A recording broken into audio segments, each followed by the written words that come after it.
ইমাম বুখারী রাহিমাহুল্লাহ তিনি বুখারী শরীফের মতো পৃথিবীর সেরা হাদিস গ্রন্থ সংকলন করেছেন, অথচ তিনি এমন অবস্থা ছিল দারিদ্রতার কারণে বই কিনে যে পড়বেন সে পড়ার মতো সামর্থ্য ছিল না। তিনি সব জায়গায় শুনে শুনে হাদিসগুলো মুখস্থ করে নিতেন।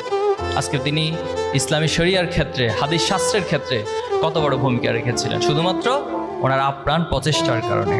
আমরা ইবনে সিনার কথা নিঃসন্দেহে জানি, চিকিৎসা বিজ্ঞানে তিনি অসাধারণ অবদান রেখেছেন। ক্যানন অফ মেডিসিন ওনার যে রচিত বই, সেটা চিকিৎসা বিজ্ঞানের একটা আমূল পরিবর্তন ঘটিয়ে দিয়েছে পুরো পৃথিবীতে। অথচ সেই ইবনে সিনাও তার পারিবারিকভাবে খুব দারিদ্র ছিলেন। এজন্য আমাদের কাছে মাঝে মাঝে হতাশার অনেক কারণ আসতে পারে, বাট আমরা হতাশ হব না। হেলেন কিলার ছিলেন আমেরিকান ঔপন্যাসিক। তো ওনার ক্ষেত্রে একটা মজার ঘটনা আছে। তিনি ডিজেবল ছিলেন, অর্থাৎ তিনি বধির ছিলেন, অন্ধ ছিলেন।